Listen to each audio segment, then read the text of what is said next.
내게 능력 주시는 자 안에서 이라는 제목의 말씀의 날을 함께 나눕니다.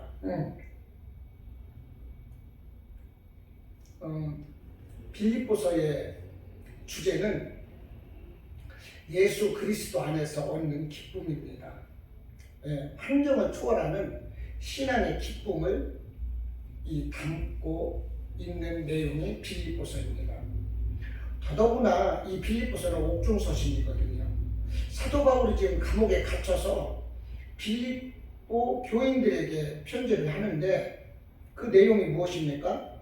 기뻐하라는 거예요. 자기는 감옥에 갇혀 있으면서도. 그러니 이 사람이 얼마나 기쁨이라는 이 주안점이 자기 생각에 이렇게 크게 자리하고 있으면 자기가 비참한 옥중에 있으면서도 기뻐라고 말할 수가 있을 것인가 짐작이 가는 바지요. 이 빌립보서에서는 이 기쁨에 관계된 단어가 명사형으로 5번, 동사형으로 9번이 이렇게 나옵니다. 그래서 이 빌립보서 짧은 내용 가운데서도 계속 기뻐라는 말이 계속적으로 번복이 되고 있어요. 그 바울의 이 핵심 메시지가 기쁨입니다. 이 빌립보서에서. 그런데 그냥 기뻐라는 것이 아니에요. 뭐라고 말씀을 하느냐? 주 안에서 기뻐라는 것입니다. 주 안에서 기뻐하라.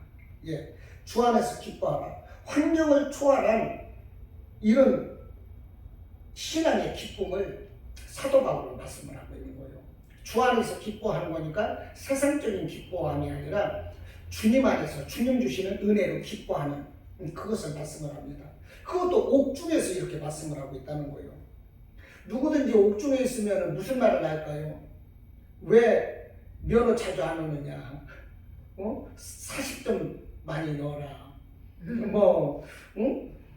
춥다, 배고프다, 변호사 좀 사달라, 이런 얘기일 것 같아요.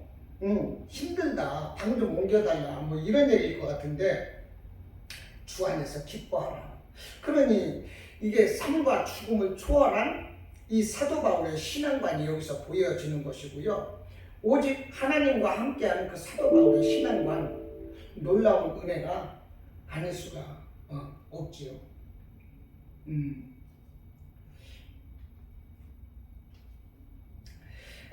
그래서 오늘 4장부터 읽었지만 1장 2절로 3절 보면 우리가 확인하기 위해서 뭐라고 합니까? 2절, 3절. 내가 너희를 생각할 때마다 나의 하나님께 감사하며 간구할 때마다 너희 무리를 위하여 기쁨으로 항상 간구한다 그랬어요. 대단하지 않습니까? 너희를 생각할 때마다 하나님께 감사하고 기뻐한대요. 옥중에서 이 사람 지금 분별력이 없는 것인지 도대체가 2장 13절에서도 보면은요 계속 나오지만 대체적으로 이렇게 제가 그냥 보는 것입니다. 2장 13절에서 보니까 너희 안에서 행하시는 이는 하나님이시니 자기의 기쁘신 뜻을 위하여 너희에게 소원을 두고 행하게 하시나니. 그러지요? 자기의 기쁘신 뜻을 위하여. 2장 17절에서도 말씀을 합니다. 만일 너희의 믿음의 재물과 섬김 위에 내가 나를 전제로 드릴지라도. 전제가 뭐예요? 자기 자신을 죽여서 재물로 드리는 거죠. 내가 나를 전제로 드릴지라도 나는 기뻐하고 너희 무리와 함께 기뻐하리라. 지금 사도 바울인 거예요. 그러면서 빌립보서 4장 1절에서도 뭐라고 그러느냐? 빌립보 성도들을 가르쳐서 자신의 기쁨이요 멸관이라고 이렇게 말을 해요. 사도 바울의 기쁨이고 멸관이라면 뭘까요? 자기 자신의 출생이고 스펙 같은 걸 거거든요. 다수 출신이고 로마 시민권을 가졌고 위대한 그 가말리엘 그 학문을 수여했고 일찍이 출세를 했고 이런 것이 스펙일 것인데 사도 바울은 그런 것은 스펙이라고 안 하고 그런 것을 가르쳐서 불도만도 못하다 이렇게 말을 하고 있거든요. 그러면서 자신의 기쁨이요 멸류관은 빌립보 교인이래요. 왜 빌립보 교인이라고 말하는 걸까요?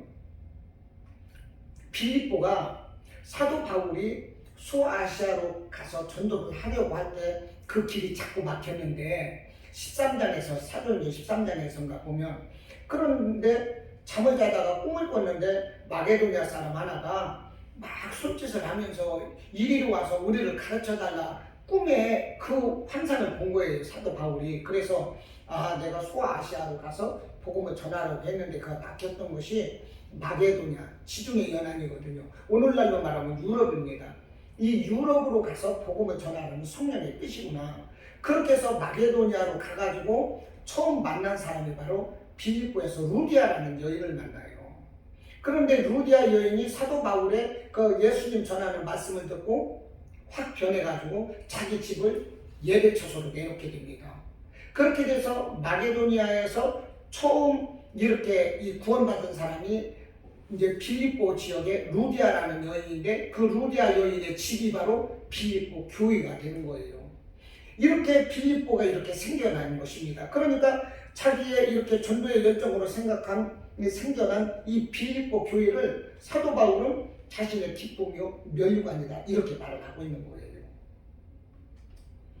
그런데 이 사도 바울은 사실 복음을 전하면서 아주 숱한 고난을 엄청나게 많이 겪었거든요.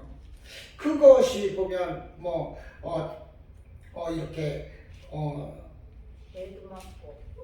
이렇게 이제 그 대표적으로 적은 데가 고린도후서 11장이라고 볼 수가 있는데, 고린도전서 후서 11장 23절로 27절을 보면 이렇게 말합니다. 내가 수고를 넘치도록 하고 복음을 전하면서 또 옥에 갇히기도 하고 더 많이 하고 매도 수없이 맞고 여러 번 죽을 뻔했어요. 유대인들에게 40에 하나 감한매를 5번 맞았어요. 40대를 맞으면 죽을 수 있거든요. 그러니까 혹시 한 대 더 때릴까 봐서 죽을지도 모르니까 율법을 어기지 않기 위해서 하나를 감한 거예요. 그래서 39대를 맞는데 큰 주인일 때 맞아요. 이것을 40에 하나 감한매를 5번 맞았어요. 그러고 세 번이나 태장으로 맞고 한 번 돌로 맞고, 그래서 돌로 맞아 죽은 줄 알고 성 밖에다가 갖다 버렸는데 다시 살아나서 그 성에 들어가서 또 복음을 전했잖아요. 그 얘기거든요. 한 번 돌로 맞고 3번 배가 파손했고 일주야를 깊은 바다에서 지냈으며 여러 번 여행하면서 강의 위험과 강도의 위험과 동족의 위험과, 그러니까 강도도 만나고 동족도 유대인들이 자기를 또 죽이려고 하는 이런 위험을 숱하게 겪었다는 거죠. 그리고 이방인의 위험과 시내의 위험과 광야의 위험과 바다의 위험과 거짓 형제주의 중의 위험을 당하고, 또 수고하고 애쓰고 여러 번 자지 못하고 주님에 목마르고 여러 번 굶고 춥고 헐벗어노라. 이렇게 사도 바울은 자기의 숱한 고난을 겪었다는 것입니다. 오늘 빌립보서 4장을 봤는데 4장 12절에서는 뭐라고 말씀을 합니까?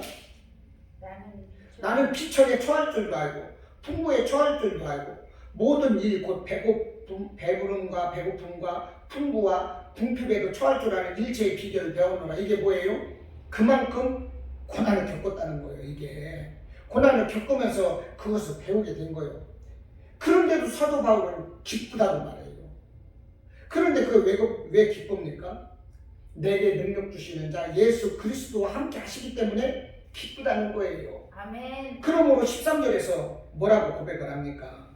내게 능력 주시는 자 안에서 내가 모든 것을 할 수 있느니라. 아멘. 내게 능력 주시는 예수 안에서 이분은 기쁜 거예요. 내가 예수 안에서 모든 것을 할 수 있다고 그래서 고백을 하는 것입니다. 여러분, 환경 때문에 기쁨을 상실하고 살아가는 이 시대의 그리스도인들이 너무나도 많습니다. 영화의 한 포스터에 보니까 당신에게는 상처가 있습니까? 상흔이 있습니까? 이것을 써놨더라고. 우리가 믿는다면서도 상처만 가지고 살아서는 안 돼요. 예수님의 상흔은 있어야 돼요. 십자가 흔적, 그 상흔은 내게 있어야 돼요. 그러나 상처만 있어서는 안 되거든요. 그런데 요즘 사람들은요, 상처만 가지고 살아요. 환경을 초월해서 기쁨을 누리지 못하고 있다 하는 것입니다. 예배 시간에 열심히 예배드리고 헌금도 많이 하고 헌신하고 충성하고 자기 탤런트를 가지고 섬기고 있거든요. 그러면서도 기뻐하지 못하는 사람들이 너무나도 많다 이 말이에요. 그렇게 열심히 해놓고 교회 밖을 나가면 괜히 허전하고 쓸쓸하고 공허하고 고독하고 혼자인 것 같고 정말 그런 사람이 많다는 거예요. 기뻐하지 못하는 신앙인들이 너무 많다는 거예요. 어느 목사님인가에게서 제가 들은 말씀 같은데, 한 성도가 예배 때마다 우시는 거야. 예배 때마다. 교회에서 열심히 일하고, 신앙도 좋은데 예배 때마다 울어. 예배 때마다 우는데, 이제 그 목사님이 이제 그것을 보신 거죠. 그러고서 이제 목사님하고 말씀을 나누는 과정 중에서 그 목사님을 통해서 그 성령의 음성이 들리더라는 것입니다. 성령님께서 하시는 말씀이, 나는 네가 나에게 열심히 충성하고 헌신하는 것보다, 나를 열심히 섬기는 것보다 네가 나 때문에 기뻐했으면 좋겠다. 아멘. 이 은혜를 주시더래요. 네가 나를 열심히 섬기는 것도 좋고 헌신하고 충성하는 것도 좋은데 나로 인하여 네가 기뻐했으면 좋겠다. 아멘.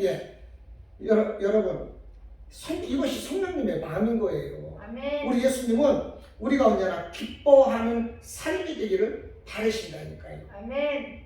이해가 되시죠? 아멘.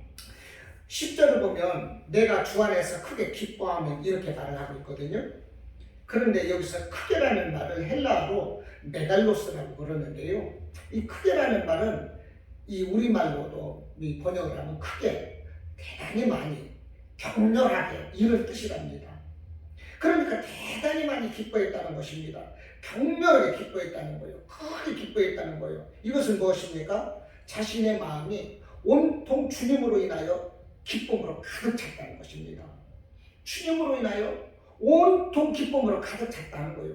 주님이 함께 할 때 내게서 솟아나는 놀라운 기쁨을 사도 바울은 지금 말씀을 하고 있는 것입니다. 여러분, 우리가 주님 안에서 기쁨을 누릴 수만 있다면 이 기쁨, 이 희열은 아무도 뺏어갈 수가 없어요. 성령의 열매, 두 번째, 성령의 열매는 사랑과 희락과 합격. 그러니까 이 희락이 기쁨 아닙니까? 네. 성령의 열매예요. 이게 내가 성령 안에서 우리 주님이 함께하는 것을 느끼면 내가 말할 수 없는 기쁨을 누린다니까요.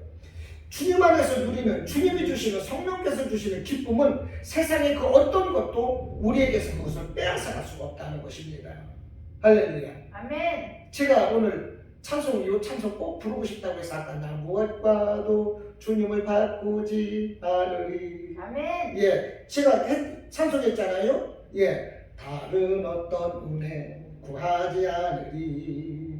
오직 주님만이 내 삶의 도움이시니 주의 얼굴 보기 원합니다. 정말 주님과 바꿀 수가 없는 거야. 아멘. 오직 주님, 내 도움이 되시고 나의 생명 되시는 그 주의 얼굴 보기 원합니다. 아멘. 얼마나 이게 정말 뜨거운 고백입니까 이게. 아멘. 주님 한 분이면 되는 거예요. 주님 한 분이면 그냥 기뻐요. 말할 수 없이 기쁘고 감사하고. 할렐루야. 아멘. 그러니까 우리가 살아가는 거죠. 저도 주님이 주시는 기쁨 때문에 살아갑니다. 아멘. 주님 주시는 기쁨과 감격이 아니고서는 이 일 절대 못해요. 살다 보면 누구에게나 고난이 오고 시련이 와요. 그러나 이 고난과 시련은 내게 축복을 주시기 위해서 기도를 연단시키기 위한 하나님의 계획이라는 것을 알아야 돼요. 할렐루야. 사람들이 이 문제가 있으면서도 기도를 안 해요. 그럼 왜 안 할까요? 그 문제가 아직 문제가 아니기 때문에 그런 것입니다. 정말로 내게 이게 문제가 된다면 기도할 수밖에 없어요. 그러면 기도할 때 그는 하나님의 사람으로 만들어져요. 그때 하나님이 쓰시고 그를 축복해 주시는 것입니다. 아멘. 그래서 우리가 고난을 무사히 통과하기만 하면 하나님은 엄청 많은 축복을 막 우리에게 주신다니까요. 아멘. 주시고 또 주시고 또 주시고 감당을 못하게 하나님이 보고 주시는 거예요. 그러므로 내게 고난이 왔을 때 왜 나만 이렇게 고난 당하는 거냐고 원망하지 말고 불평하지 말고 하나님 감사합니다. 이런 자세가 우리에게 필요한 것입니다. 노래가 생각나네. 왜 나만 겪는 고난이냐고 원망하지 마세요. 고난의 뒤편에 있는 주님이 주실 축복 미리 보면서 감사하세요. 네, 그렇지 않습니까? 시편 50편 15절 말씀. 환난 날에 나를 부르라. 내가 너를 건지리니 네가 나를 영화롭게 하리라. 그랬어요. 아멘. 환난 날에 부르라는 거예요. 아멘. 시편 126편 5절 6절 말씀. 눈물을 흘리며 씨를 뿌리는 자는 기쁨으로 거두리로다. 아멘. 울며 씨를 뿌리러 나가는 자는 반드시 기쁨으로 그 곡식단을 가지고 돌아오리라. 하나님 말씀인 거예요. 우리가 기도는 우리에게 유익이 되는 거예요. 기도는 이 하나님이 나를 복 주시려고 기도시키려고 내게 고난도 오고 시련도 온다는 것입니다. 하나님이 나를 사랑하시기 때문에. 사랑하시지 않는 자는 고난 안 주셔요. 그냥 뭐 죽든지 살든지 내버려 두시면 그만이요. 그런데 사랑하고 그를 꼭 쓰시기 위해서는 그 사람을 만들어야 되거든요. 쓰시기에 합당한 그릇으로 만들어야 되거든요. 그러니까 하나님을 훈련시키시는 거예요. 그것이 뭡니까? 고난과 시련이지요. 그 고난과 시련 앞에서 말씀 보며 기도하면서 내가 하나님의 사람으로 용사로 만들어지는 것입니다. 할렐루야. 아멘. 고난 앞에서 기도하는 성도가 되어야 돼요. 기도할 때 힘이 됩니다. 저는요, 기도할 때마다 여러 가지 참 경험을 많이 하지만 옛날에는 기도하고 오면은 코에서 향기가 막 나고 지나갈 때도 막 꽃향기, 정말 표현할 수 없는 그 꽃향기가 코 속에서 막 길을 갈 때도 막 나요. 옛날에 기도 마치고 나서 잠깐 이렇게 쉬고 있는데 또 향기가 나는 거예요. 향기 너무 좋아했더니 집사람은 모르더라고. 거짓말 아니야. 와서 맡아봐. 그 코에다가 코를 대보더니 어머나 정말로 향기가 나네? 그러는 거 있지요. 뭐 참 많았죠. 요즘에는 기도할 때 하나님은 저를 요즘 그렇게 먹여주셔요. 기도하다 보면 막 방언으로 와라카라바라바라바라 막 이렇게 기도를 해요. 기도하면서 내가 순간적으로 내 이성을 딱 잃어버리면서 어떠한 것이 딱 보여지게 되는데 뭐가 보이느냐? 음식이 보이는 거예요. 음식. 그 음식이 뭐 특별한 음식이 아니에요. 그때그때마다 달라요.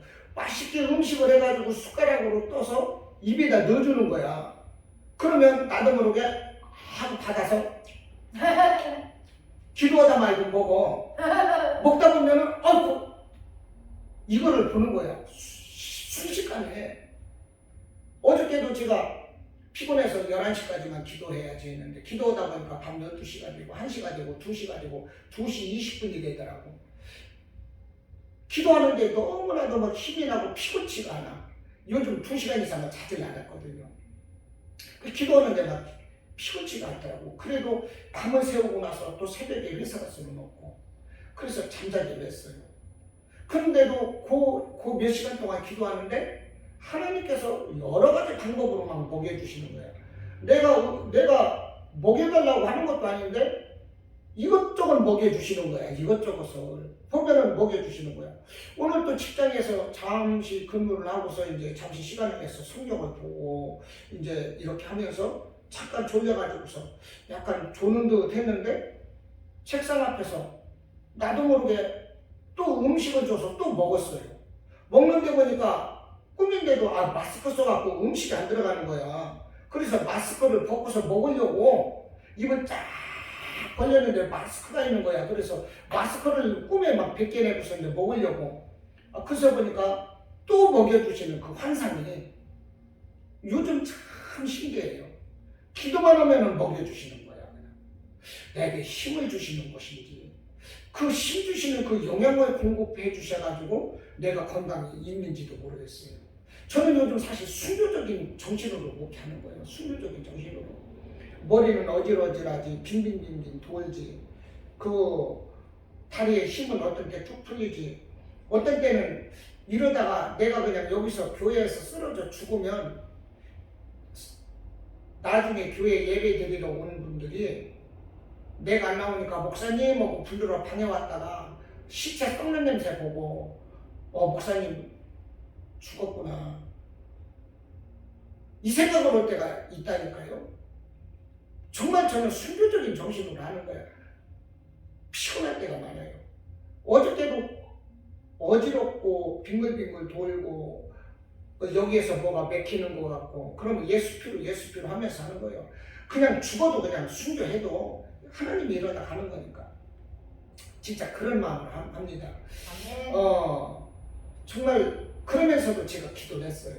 계속 기도를 해요. 그러면 하나님이 참 은혜를 주시고 저에게 건강도 주시는데 우리가 고난 앞에서 지금 사도 바울이 뭐라고 합니까? 감옥 안에서 너희는 나의 기쁨이래요. 하나님께 항상 기뻐하고 감사하라 그러잖아요. 네. 여러분 우리는 이렇게 기뻐하는 자가 되지 않는 것입니다. 할렐루야. 아멘. 신앙생활하면서 기뻐하지 못하고 마음에 상처만 가지고 있다면 그거 얼마나 불쌍한 거냐고요. 하나님은 우리에게 평강을 주러 오셨는데 예수님이 십자가에서 죽으셨을 때 제자들이 우리 주님 죽으셨네 그러면서 두려워서 예수님도 십자가에서 죽으셨는데 자기들도 얼마든지 추방당할 수가 있거든요. 추방당할 수 있거든요. 추방당할 때는요 있는 재산이라든가 모든 거 다 빼앗아서 내쫓아버려요. 그러니 엄청나게 큰 형벌인 것입니다. 그래서 그들은 숨었었거든요. 그때 예수님이 오셔서 하신 말씀이 너희에게 평강이 있을지어다. 할렐루야. 아멘. 우리 예수님은 평강 주시기를 원하시는 거예요. 그런데 왜 예수 믿으면서 왜 기뻐하지 못하냐고. 기뻐할 수 있는 거예요. 주 안에서 내게 능력 주시는 예수 그리스도 안에서 우리는 기뻐할 수가 있는 것입니다. 아멘. 요즘 이 도예지 같은 데 가면 켄터키 치킨 있잖아요. 그 KFC라고 써 있잖아요. KFC 눈여겨 그냥 보면 했는데 이 다른 목사님 설교를 하시는데 정확하게 그거 짚어서 말씀을 하시더라고. 근데 KFC라고 해놓고 그 한편으로는 그냥 허름한 남자 사진 수염나고 그 사진이 있잖아요. 그것이 켄터키 프라이드 치킨의 창업자 사진이라고 그래요. 이분이 63세 노인 때 사업이 부도가 났어요. 부도 나서 깜빵에 갔다 오고 가족도 다 잊어버리고 돈도 잃고 다 부도가 났어요.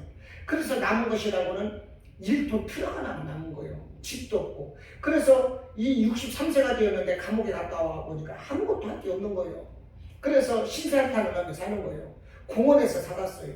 근데 외국 같은 데서 공원에서는 화장실 시설이 잘 돼 있고 따뜻한 물도 나오고 하니까 1톤 트럭 위에서 잠자면서 텐트 하나 쳐놓고 화장실에 가서 세면하고 이제 이렇게 살았어요. 그러다가 어느 날 이 골목길을 가는데 이 교회에서 찬송가가 흘러나왔어요. 오일계를 치는 찬송가 소리가. 그래서 자기도 모르게 가서 찬송가를 듣고 있는데 옛날에 어렸을 때 교회 다니던 그 생각이 나고 그러면서 내가 지금까지 뭘 하며 왜 이렇게 돼 있는가, 내 인생이 왜 이렇게 부도나서 망한 사람이 되었나, 자기 생각을 하면서 자기 살아온 생각을 하면서 하나님이 회개를 주셔가지고 그동안 교회도 안 나갔는데 회개를 하고 눈물로 회개를 하고 그렇게 했는데 하나님 그때 마음에 떠오르는 말씀이 내게 능력 주시는 자라서 내가 모든 것을 할 수 있는 자라. 이 빌립보서 4장 13절 말씀이 딱 떠오르는 거예요. 누가 주시지도 않았는데 옛날에 그 생각으로 내게 능력 주시는 자라서 내가 모든 것을 할 수 있는 자라. 막 울면서 회개를 한참 하고 났는데 그 생각이 딱 떠올라갖고 아니 내게 왜 이런 생각이 들지? 참 신기하네. 그러면서 왜 이런 생각이 들지? 그래서 왜 이런 생각이 들까 생각을 했는데 또 생각나는 것이 자기가 청소년 때 친구들이 집에 오면 자기가 닭다리를 튀겨가지고 친구들한테 요리해줬던 그 생각이 나는 거예요. 근데 그때 친구들이 정말로 맛있다고 막 먹으면서 야, 너 요리 왜 이렇게 잘하냐, 정말로 맛있다 막 이렇게 했었던 그것이 딱 생각나면서 아 맞아, 닭다리를 튀겨가지고 팔아야 되겠다. 그렇게 해서 이거 체인점도 내고 아 이렇게 하면 이거 내 사람들이 맛있다고 했었으니까 이거 괜찮겠는데? 더군다나 내가 하나님께 기도하고 나서 이런 생각까지 주시니 아 이거 하나님이 주시는 생각일 거예요. 이런 생각을 했겠죠. 그러면서 닭다리를 가지고 후라이를 해가지고서 이제 요리를 하고 하는데 그 견적을 뽑아봤어요. 솥도 사야 되고 기구도 사고 뭐 재료 사고 하는데 10만 불이 들어가는 거예요. 최소 경비가. 그래서요 그 계획서를 짜가지고서 이제 투자자 스폰서를 이제 구하는 거예요. 그 나는 이런 계획이 있습니다. 내게 투자해 주시면 큰 이익으로 보답해 드리겠습니다. 고객들을 이제 찾아가는 거예요. 투자할 고객을. 스폰서를 찾아다니는데요. 아무도 안 해주는 거예요. 이게 이 사람이 사업 부도나고 망한 사람이라는 걸 그 지역에서 다 알거든. 그러니까 아무도 안 해줘. 그래서 무려 투자자를 찾는데 1006번을 찾았대요. 1006번을 거절했어. 그런데도 이 사람은 단념하지 않았어요. 왜냐? 교회에서 하나님이 내게 주신 응답이라고 생각을 했기 때문에 하나님이 주신 응답이라면 분명히 누가 있을 거 아니냐. 그렇게 해서 더 찾았는데 그 다음에 1007번째 사람이 내가 할아버지를 내가 믿어서가 아니라 정말로 열심을 내 사시는 그 열심 때문에 정말 감동을 받아서 내가 돌 날리는 셈 치고 제가 도와드리겠습니다. 그러면서 그 어떤 그 젊은 사람이 10만 불을 지원을 했다는 거예요. 그것을 가지고 대박 쳐가지고 전 세계적으로 켄터키 프라이드 치킨 대박 났다는 거 아니겠어요? 그러니까 사방이 막히고 위로받을 데도 없고 솟아날 구멍도 없고 뭔가 방법이 없을 때 예수를 찾으면 되는 것입니다. 아멘. 우리 주님의 몸된 교회를 찾아오면 돼요. 아멘. 우리 주님의 몸된 교회를 찾아오는 거 이거 대단한 거 아니에요. 내가 수지 맞는 거예요. 수지 맞는 거. 아멘. 할렐루야. 아멘. 수지 맞는 인생 살아야죠. 아멘. 우리 주님 교회 나오면 수지 맞는 거라니까요. 아멘. 그걸 알아야 되는 거예요. 17세기에 영국에서 그 왕당파와 그 의회 세력 간에 그 내전이 있었습니다. 내전. 그 1605년인가 그랬어요. 내전이 시작된 것이. 그런데 이게 이 내전이라는 것이 집사님 뭐냐면 한 국가 안에서 서로가 싸우는 게 내전이잖아요. 전쟁이라는 것은 국가와 국가 간의 싸움이고 내전이라는 것은 한 나라 안에서 싸우는 거예요. 근데 그것이 가능할까? 어떻게 가능할까? 그 가능할 수가 있는 것입니다. 미국은 그 청교도들에 의해서 가가지고 세운 나라인데 1624년 네이플라워 호를 타고서 건너가서 세워진 나라가 미국 아닙니까? 그런데 거기에서는요, 남쪽과 북쪽이 서로가 나눠지는 것이 땅이 넓으니까 그 남쪽에 있는 사람들은 노예를 이용을 해서 농사를 짓고자 했고, 북쪽에 있는 사람들은 글쎄 노예도 하나님이 주신 인격인데 그 사람들은 노예를 하면 안 된다 해서 노예를 해방하기 위해서 그 대표자가 에이브러함 링컨 대통령이었잖아요. 그래서 링컨이 대통령 당선이 되고 나서 노예 해방 운동을 펴니까 그 남쪽에 있는 사람들이 우리는 링컨을 대통령으로 인정할 수 없다 해가지고요 떨어져 나가서 자기네들끼리 그 한 팀이 조성이 되고 한 나라를 이제 세운 거죠. 그렇게 해가지고 다른 사람을 갖다가 대통령으로 세우고 이 북쪽에 있는 링컨을 인정을 하지 않은 거예요. 그러다 보니까 미국은 어떻게 돼요? 두 개로 쪼개진 거죠. 남과 북으로. 그렇게 돼서 남북전쟁이 그래서 일어난 거예요. 남북전쟁이. 그러면서 계속적으로 그 전쟁이 일어났잖아요. 그 내전이라고 한다고. 한 나라에서 일어난 전쟁이기 때문에 내전. 그래서 그 남북전쟁, 그 내전에서 죽은 사람이 사상 다수가 약 65만 명이라는 거예요. 엄청나잖아요. 뭐 세계 1, 2차 대전에 참전해서 죽은 사람보다 더 많대요, 이게. 그런데 영국에서도 17세기에 이 내전이 있었어요. 이 왕당파와 이 의회 세력 간에. 왕당파는 이제 캐톨릭이고, 의회 세력은 개신교 세력인데, 영국의 엘리자베스 여왕이 죽으면서 영국 위에 스코틀랜드 나라가 있거든요. 스코틀랜드의 그 왕인 제임스 4세를 영국 왕으로 책봉을 한 거예요. 엘리자베스 여왕이. 그러니까 스코틀랜드 왕이면서 영국 왕이 되는 거죠. 그런데 이 제임스, 이제 영국에서 왕이 되다 보니까 1세인데, 이 제임스의 생각에는 그 옆에 아일랜드까지 3개국을 통합해서 하나로 만들려고 스코틀랜드 왕이면서 영국의 왕이 된 거예요, 이 제임스는. 그러면서 아일랜드까지 하나로 묶으려고. 그러면서 왕권 신수설을 주장한 거예요. 왕은 하나님께서 주신 권한으로 하는 거기 때문에 모든 것은 왕이 통치한다. 그러면서 의회도 막 거부해버리고 막 이러다 보니까 의회에서 반발이 일어날 수밖에 없잖아요. 그래서 의회의 세력은 개신교 세력이거든요. 그렇게 해서 개신교와 이 캐톨릭 간에 왕당파와 이 의회 세력 간에 내전이 일어났어요. 이 내전 때 죽은 사람이 90만이랍니다. 엄청난 거죠. 그런데 이 왕당파 세력한테 이 의회파 세력이 전쟁하는 쪽쪽 지는 거예요. 이때 누가 있었느냐면 올리브 크롬웰이 있었습니다. 근데 올리브 크롬웰이 똑똑한 사람이에요. 캠브리지 대학을 나왔어요. 명문가 출신인 거죠. 그런데요, 아내가 병들고 아들이 죽었어요. 그리고 이 크롬웰은 사업에 실패해서 당해버렸어요. 그러다 보니까 우울증이 걸렸어. 영국은 비가 촉촉촉촉 이렇게 막 내리지 않습니까? 그러다 보니까 우울증이 걸려가지고 신사니까 영국 사람들은 지팡이처럼 우산을 가지고 다니거든요. 비가 오면 언제든지 펴고. 아니면은 또 이렇게 둘둘 말아서 지팡이를 짚고 다니고 그런다는데 그냥 양복을 입고서 우울증이 걸려가지고 자기 농장을 걸어 다니는 거예요. 비 맞으면서 궁시렁 그러면서 그냥 제정신이 아닌 거예요, 이게.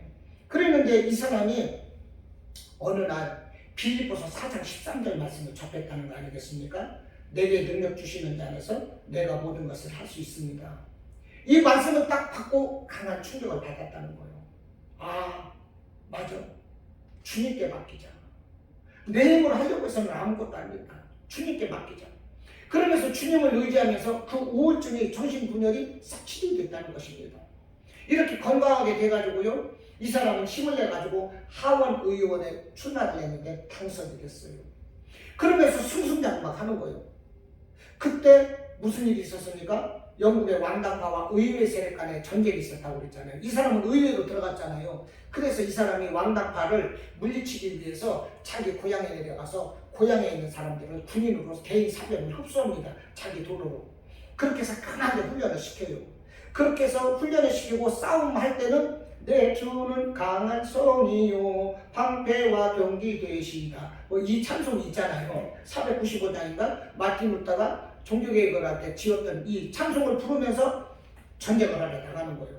근데 계속적으로 싸움에서 패전하던 그 의파 이 군대가 이 크로멜이 이 훈련시킨 이 사병들로 인해서 왕당파를 크게 이깁니다. 여러 차례 전쟁에서 이겨요. 결국은 다 이겨가지고 왕당파의 왕을 데려다가 수청을 시켜버리고 그 전쟁은 끝나버려요. 이게 뭐냐? 어떻게 이런 일이 있었느냐? 크로멜이 내게 능력 주시는 자 안에서 내가 모든 것을 할 수 있는 이라 이 말씀에 힘을 얻었다는 것입니다. 아멘. 할렐루야. 아멘. 하나님의 말씀은 이렇게 힘과 능력이 된다니까요. 아멘. 이 말씀을 의지하고 살면 우리도 되는 거예요. 이것은 먼 옛날에 다른 사람 이야기가 아니고 수천 년 전에 빌립보 교인들에게 주셨던 말씀이 아니고 오늘 우리에게 주시는, 내게 주시는 말씀이라니까요. 아멘. 하나님의 말씀은 어제나 오늘이나 영원히 동일하시다. 히브리서 13장 8절 말씀인 거예요. 아멘. 제가 1919년도 3월 첫 주에 이곳에 올 때 이 교회는요, 소풍 가는 교회였는데 그 교회는 부흥돼 가지고 가고 있거든요. 그런데 후임자가 없어가지고 다음 주 화요일이면 여기가 PC방 계약하기로 했다는 거예요. 그 얘기를 딱 듣고 나서 잠이 안 오는 거예요. 제가 늘 하나님 다음에 저 교회를 주시려면 길 옆에 네모 반듯하고 이렇게 단독층으로 되어 있는 교회를 주십시오. 이런 기도를 했었거든요. 근데 이 교회가 정말로 그런 교회처럼 아름다워 보이는데 아니 다음 주 화요일이면 PC방 나간다니. 아니 하나님의 교회가 주님의 몸된 교회 피값으로 세운 교회가 PC방이 돼? 말도 안 되지. 얼마나 분하고 막 잠이 안 오는 거예요. 그래 제가 본래 안산, 시흥, 부천 이런 데로는 제가 오려고 생각을 안 했어요. 내가 다른 데 나가도 안산, 시흥, 부천 세 개 지역은 안 간다고 그랬거든요. 그런데 여기 안산 아닙니까? 그런데 하나님이 막 그 마음을 자꾸 주셔가지고 전화를 하고 여기를 만나러 와서 기도를 하는데 하나님이 뜨거운 감동과 눈물 콧물로 저를 감동을 딱 주시면서 여기를 딱 붙잡아서 저를 앉히시는 거예요. 그래서 계약원에 여기를 왔어요. 그러면서 제가 깨달은 것이 이것이 파송이구나. 이것이 파송이구나. 주님이 보내시면 그것이 파송이거든요. 이것이 파송인 거예요. 찬송가 푸른 바다 나선이 몸 어디든지 가오리다. 괴로우나 즐거우나 주만 따라 가오리니 이러잖아요. 2절에서 골짝 빈들에도 복음 들고 가오리다. 명시천대 내가 받고 이런 이게 파송의 노래인 거예요. 사실은 제가 이렇게 파송 갖고 왔다니까요. 그런데 정말로 더 많이 통일이 있었으면 얼마나 좋겠어요. 그런데 사실 그렇지 못했어요. 작년부터 이게 더군다나 이게 코로나 때문에 전도도 못했지 않습니까? 마음이 너무 아픈 거예요. 그런데 갑자기 또 집사람이 아팠어요. 집사람이 아픈데 집사람은 몸이 아프니까 나를 도와주지 못하는 거예요. 굉장히 마음 아파하고 막 그러는 거예요. 자기가 나를 못 도와주니까 막 마음 아파해요. 그래서 집사람을 위해서라도 정말 내가 산에 가서라도 같이 살까? 직장이고 뭐고 다 필요 없어. 나는 우리 아내라면 나는 다 버릴 수가 있어요.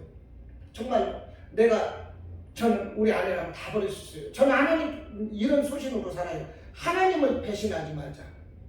아내를 배신하지 말자. 우리 교인들 배신하지 말자. 저 세 가지. 하나님 배신하지 말고, 아내 배신하지 말고, 교인들 배신하지 말고. 저 이와 같은 생각으로 살고 있거든요. 그런데 아내가 아픈 거예요. 그런데 계약 기간이 다 돼가고 있어요. 교회가. 그런데 계약 기간이 다 돼가고 있는데 건건중앙교회라고 농협 앞에 지금 십자가 순복음교회가 됐거든요. 거기 사모님을 제가 알아요. 목사님이랑. 그런데 전화를 3번 왔어요.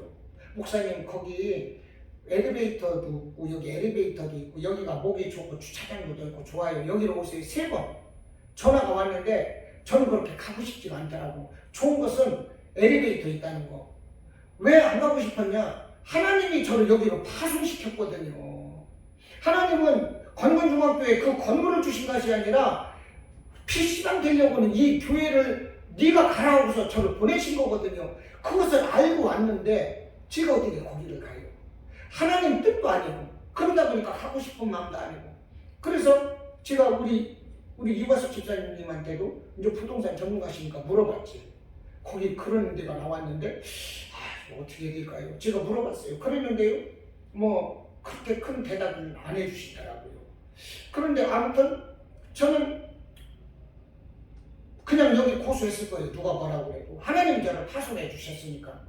그런데 제가 여기서 이제 2년 계약이 다 됐는데 계약을 연장해야 되나 말해야 되나 그 고민을 했거든요. 사실 고민을 했는데 그런데 하나님이 너 그만해라는 사인을 안 주시는 거예요. 저라고 여기에서 지금 4장 12절에서 뭐라고 합니까? 귀천에 처할 줄도 알고 풍부에 처할 줄도 알고 모든 이 곧 배부름과 배고픔과 풍부와 궁핍에 처할 줄도 아는 일체의 비결을 배워놓으라 사도 바울이 이렇게 말씀을 하고 있는데 저도 여기서 코로나로 어렵고 진짜 아프고 교회가 이 성도가 없으면 저에게도 비천하고 궁핍하고 배고픈 일 얼마든지 당할 수가 있잖아요. 제가 꼭 여기서 목회를 해야만 되나? 이런 생각 막 들더라고요. 그래서 하나님께 기도했어요. 하나님은 그런데 너 그만둬라. 여기까지다라고 사인을 안 주시는 거예요. 대답을 않는 거예요. 대답을 않는다는 건 뭐겠어요? 대답할 때까지 하라는 거잖아요. 하나님은 저한테 그만두라고 대답을 안 하시는 거예요. 그래서 제가 계약을 사실 그래서 연장을 했어요. 그러니까 여러분 이 교회가 뭡니까? 세상 사업은 틀려요. 세상 사업은 이익이 있으면 합니다. 이익 창출이거든요. 목적이. 이익 창출, 흑자 전환인 거예요. 그런데 그러니까는 가게든 뭐든 상점이든 이익만 나면 하고 이익 안 나면 언제든지 바꿀 수가 있어요. 그러나 교회는 그게 아닙니다. 주님의 몸된 교회예요. 이익이 목적이 아니라 영리 목적이 아닌 거예요. 여기는 비영리요. 말씀을 전하고 복음을 전하고 살리는 곳이요, 사람을. 그렇기 때문에 하나님이 너 그만하라 말씀을 하는 것은 너 계속 하라는 것인데, 그리고 그 마음을 계속 주시는데 제가 어떻게 그만둘 수가 있어요. 그래서 교회를 한 거거든요. 그래서 디자인교회가 또 연장이 됐어요. 예, 또 연장이 됐어.